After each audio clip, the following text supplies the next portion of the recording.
নিজের জন্য নয়, দুই মেয়ের জন্য বাঁচতে চান ক্যান্সার আক্রান্ত মাহবুবুর রহমান। দুই মেয়ের জনক মাহবুবুর রহমানের ছোট মেয়েও আক্রান্ত জটিল রোগ থ্যালাসেমিয়ায়। দুই রোগী নিয়ে আমি অনেক কষ্টে আছি। বাবারও প্রতি মাসে মেডিসিন লাগে, মেয়েরও মেডিসিন লাগে। 2020 সালে রাস্তায় হাঁটতে গিয়ে দুর্ঘটনার শিকার হন মাহবুব। সেখান থেকে টিউমার হলে ডাক্তারের শরণাপন্ন হলে ডাক্তার জানায় মাহবুবের হাতে বাকি আছে আর মাত্র 6 মাস। মরণব্যাধি ক্যান্সার বাসা বেঁধেছে তার শরীরে। অ্যাক্সিডেন্ট করেছিলাম, অ্যাক্সিডেন্ট করার পরে ডক্টরের কাছে গেছে, ডক্টরের ফোন ধরতে পারছে না, পরে ইনফেকশন হয় ওখান থেকে টিউমার। তারা পরীক্ষা নিরীক্ষা করে এরকম করে বলতেছে যে এটা ক্যান্সার চলে গেছে, ক্যান্সার ফরেস্টে, এটা তোর বাঁচার কোনো লক্ষণ নাই।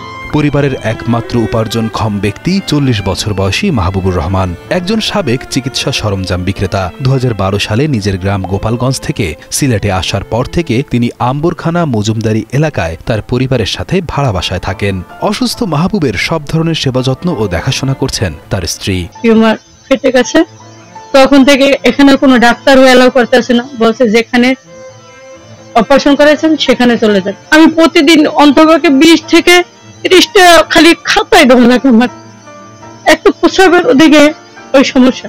জীবন যুদ্ধে হার মানতে রাজি নন মাহবুব। নিজের সন্তানদের কথা চিন্তা করে নিজের সমস্ত সঞ্চয় এবং আত্মীয় স্বজন ও পাড়া প্রতিবেশীদের দেওয়া সাহায্যের টাকা নিয়ে ইন্ডিয়াতে যান উন্নত চিকিৎসার জন্য।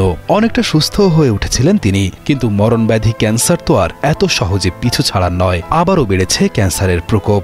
আবার 2-3 মাস পরে হঠাৎ করে ছোট একটা টিউমার আমার কাছে মনে হয়, পরে এটা হইতে 3-4 মাসের ভিতরে খুব বেশি বড় হয়ে গেছে। মাহবুব বাঁচতে চান তার দুই মেয়ের জন্য। থ্যালাসেমিয়া রোগে আক্রান্ত মেয়ের জন্যই ব্যাকুল হয়ে থাকে তার মন। কিন্তু একবার ইন্ডিয়ায় যেয়ে চিকিৎসা খরচ চালিয়ে উঠতেই অনেকটা হিমশিম খেতে হয়েছে মাহবুবকে। এ অবস্থায় তার পক্ষে চিকিৎসা খরচ চালানো আর কোনোভাবেই সম্ভব হচ্ছে না। যাওয়ার জন্য প্রস্তুতি নিচ্ছি, কিন্তু টাকা এখনো ম্যানেজ করতে পারছি না। এর ভিতরে এই টিউমার বাস মেরে এখন তো একবারে বিছানার সজ্জায়, বলতে পারেন মৃত্যুর সজ্জায় সজ্জিত।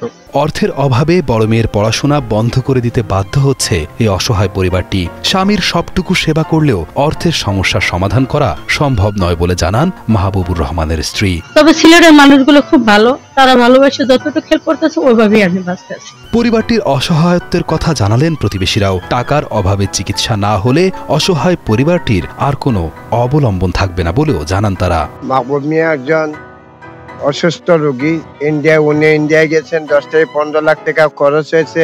এখন আর্থিক অবস্থা বেশ ভালো নয়, উনি জন্য সাহায্যের প্রয়োজন। দিন যাবৎ দেখতেছি উনি অসুস্থ, ক্যান্সার রোগে আক্রান্ত। সুচিকিৎসা হলে হয়তো মাহবুব পরিবারের কাছে ফিরে আসবেন সুস্থ হয়ে। দুই মেয়ে ফিরে পাবে তার বাবাকে। আমাকে সাধ্যমতো সাহায্য করার চেষ্টা করেন এবং সাহায্য করে আমার ট্রিটমেন্টের ব্যবস্থা করেন ভাই।